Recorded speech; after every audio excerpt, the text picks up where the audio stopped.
Hi guys! Magluluto naman ako ngayon ng bilo-bilo. Eto, kumulo na ang pangalawang gata. Lalagyan na natin ng kalahating kilong white sugar.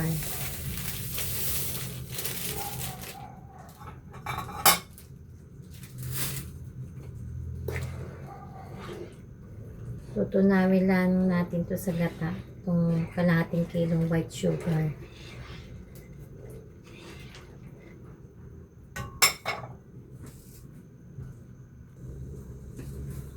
Yan, kumulo na. Kumulo na ang asuka sa pangalawang gata. Ilalagay ko naman tong purong gata. Binili ko to kahapon ng hapon kasi sarado mga tindahan ngayon, Biyernes Santo. Medyo namuo na. Matutunaw din yan sa hapon.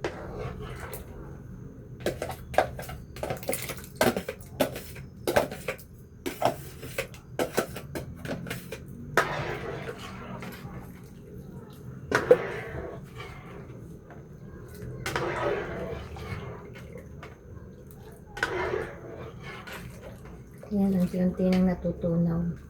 Nilagay ko muna siya sa freezer para hindi mapanis. Kasi sa mga sarado mga tindahan ngayong Biyernes Santo. Yan, natutunaw na yung purong gata.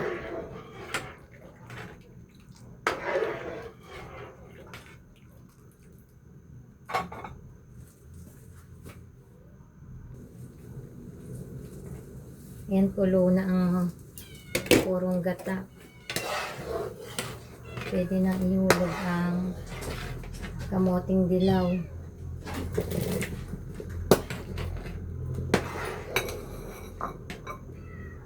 Kamoting ube.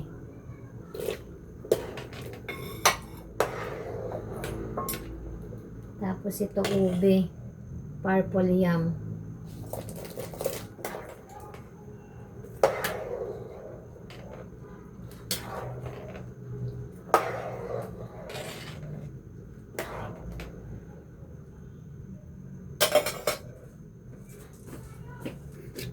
Takpan muna natin, tayo natin lumambot.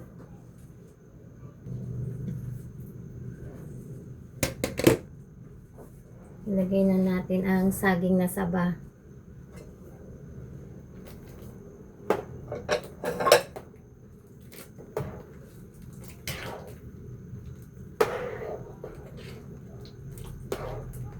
Yan, halu-haluin natin para magpantay ang luto.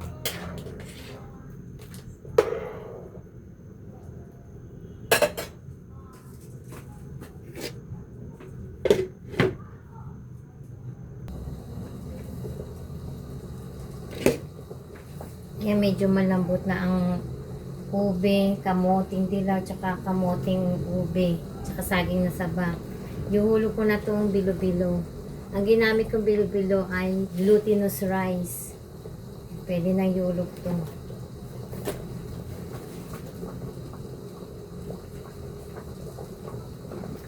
Madali lang pag sa daon saging nilagay. Ibabaksak na lang.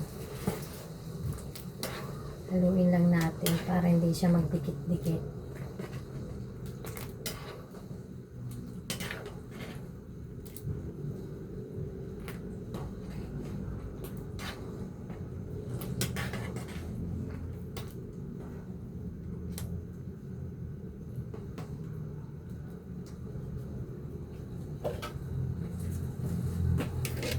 Takpan muna natin.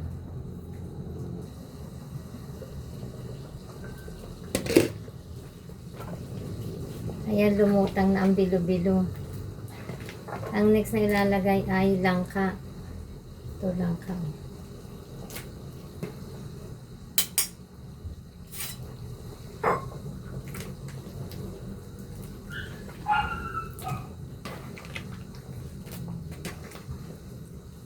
Mabango ang langka. Ang bango.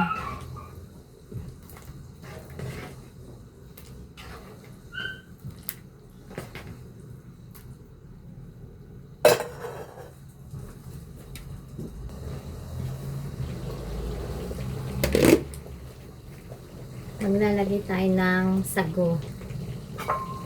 Pinakalas na itong ilalagay sa go. Nilaga ko na siya kanina, niluto ko na. Ayun yung bango guys, oh. Amoy langka.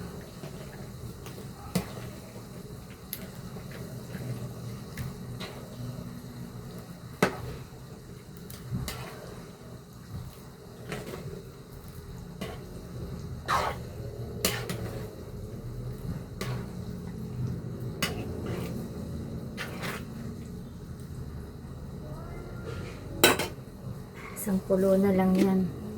Takpan muna natin.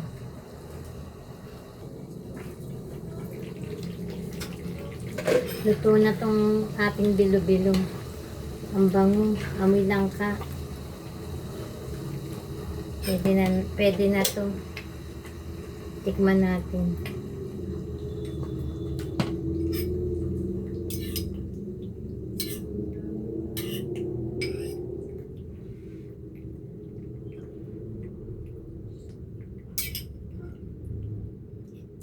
Tama lang yung tamisan. Sarap guys.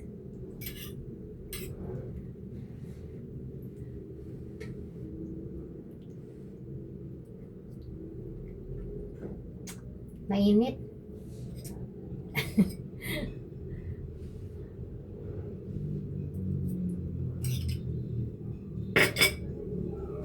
Sarap guys. Tama lang yung lasa niya. Hindi siya sobrang tamis. Tamang timpla lang. Thank you for watching guys.